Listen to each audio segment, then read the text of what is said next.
Hello everybody. Next up we play host at the Olympic to Newcastle United. Kick-off on Monday night is at 8 p.m, with Sky Sports being in charge of broadcasting the match to the masses. The Elizabeth Line strike planned for the day has been suspended, so just the usual horrors of rush hour to contend with then. So the Percy, Alistair, may he rest in peace, derby then. Well, the advent of Saudi billions has not resulted in the glut of trophies that similarly enriched owners in Manchester and, to a lesser extent, West London, have managed to blag on their arrival on these shores. There is, of course, a good reason for that. The introduction of the various rules and regulations on spending, whilst not exactly popular in Abu Dhabi, did serve to effectively pull up the drawbridge behind Man City to prevent other clubs doing exactly the same sort of thing. Hence the Geordies' last bit of major silverware coming in the Intercities Fairs Cup in 1969, in the days, perhaps appropriately, of black and white TV. Incidentally, UEFA were not originally involved in the running of that competition, and consequently they don't count it as an honour. I personally do, partly because in its latter days it was a very strong competition. It didn't just suddenly become one once UEFA transformed it into the UEFA Cup. But mainly because if UEFA says it's not a major honour, that logic dictates that it must therefore be one. Having been prevented from spending big money during either of the windows thanks to the PSR rules, their season has been marked by inconsistency. They did hit a purple patch over December to mid-January, winning 6 on the trot in the league. However, since then the norm has been a bit mixed, reading lost 1, lost 1 lost over their last 6. Those defeats came at home to Bournemouth 4-1 and Fulham 2-1, and away at Manchester City 4-0 and Liverpool 2-0. The wins came away at Southampton, obviously 3-1, and at home to Forest 4-3. All of that has left them in 9th place with 44 points from 27 games. That's level on points with Bournemouth, with whom they have a 5-goal deficit in the goal difference department. As mentioned, financial constraints meant that, had Sky bothered to send someone to sit in a car outside their training ground this winter as part of their increasingly desperate overhyping of the transfer window as spectator sport, they'd have been wasting their time.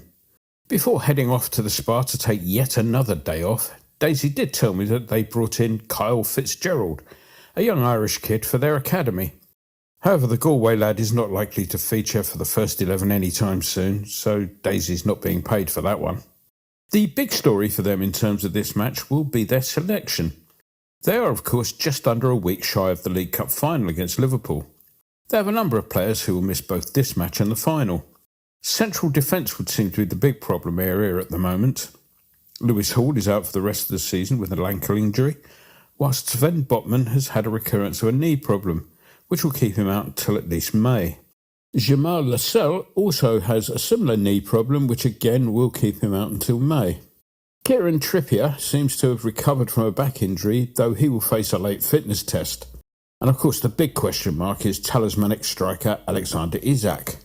He has had injury issues in recent weeks, though he did return for last week's cup defeat to Brighton, being withdrawn before the end with fatigue and tightness, having missed a few games with a groin problem. The question is whether they risk him 6 days before a cup final. If they decide to keep him in reserve, expect to see perennial thorn in our side Callum Wilson on the pitch at some stage. Then, of course, there is serial cheat Anthony Gordon, whose stupidity has gotten him a 3-match suspension, the middle one of which will be the League Cup final itself. Karma can be quite wonderful sometimes, can't it? Let's move on, shall we, to this week's wild and wacky world of association football. And just when you think the football authorities couldn't possibly get more stupid, out comes FIFA boss Infantino with his latest crackpot idea. You see, the 2026 World Cup final is going to have its own half-time show. The Super Bowl has one, and football's so much bigger across the world than that, isn't it? Nothing to do, of course, with the potential for lots of lovely advertising money to flow into FIFA's coffers then, Gianni. And of course, if that wasn't bad enough, Infantino has announced that he's going to get Chris Martin out of Coldplay to organise it.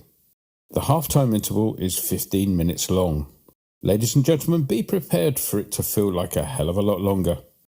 Then, as the advertising money flows in over the years, be prepared for FIFA turning the interval into a whole half hour. Mind you, if I were a Tottenham fan, I'd probably be demanding for an extension to that.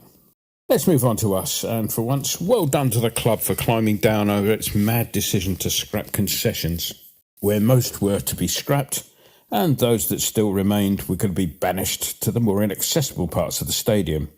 I know a hell of a lot of people were involved in those protests, but one does doff one's cap to Mr. Paul Corburn and the Hammers United group in particular for persuading the club of the error of its ways. Price freeze for next season is welcome as well. Hurrah! Meanwhile, on the pitch, it was a pretty routine victory last time out over a Leicester side for whom the word woeful scarcely seemed adequate. It seemed a bit churlish that the ludicrous panel who self-importantly decide these things managed to decide Bowen's shot wasn't going in. It looked like it was, and surely he ought to get the benefit of the doubt. Even Anthony Taylor, a late replacement for Stuart Atwell, couldn't help Leicester. Much as we usually suffer under Taylor, Leicester gave him nothing to work with, and the dodgy official was reduced to giving non-existent corners throughout. I fear Leicester are heading for a swift return whence they came, where it is rumoured a points penalty may await them for past misdemeanours on the financial front. I think we should have had 3, of course. Ferguson is clearly a bit ring-rusty following his injury layoff, and someone a bit more match fit wouldn't have taken the extra touch that ultimately hit his chances of opening an account for us. I must admit I do like the 3 at the back set-up, with young Scarles on the left benefiting in particular from having that other youngster Cresswell playing right behind him in the 3. Kilman benefits from having Todibo alongside him rather than Mavropanos, and I look forward to the day when Todibo is fit enough to have a full 90 minutes in him. Looking at the injuries, Antonio is now officially looking at a pre-season return for next year, something that at first seemed unthinkable when the first news of his crash came in. Somerville's hamstring is also healing up, but it is in the nature of these things that it will be April before he returns. Fulcrook is looking at a similar return date, though he has started training with the first 11. Paquetá is physically fit, though whether he's mentally fit after the news that the FA want to ban him for life when the hearings into his alleged betting misdemeanours start later this month is another matter. Soufal is also apparently close to a return to the squad. So to the prediction then. Well, the big shadow looming over them is, of course, the League Cup, and their attempt to win a first trophy in colour will, consciously or otherwise, hang over them. Will they stick or twist with Zizek? On our side of the equation, feel-good is the order of the day, and I think that, plus the fact that we've had their measure in recent years, that have had absolutely nothing out of our encounters in recent years without some frankly outrageous refereeing, all leads me to conclude that we might well prevail.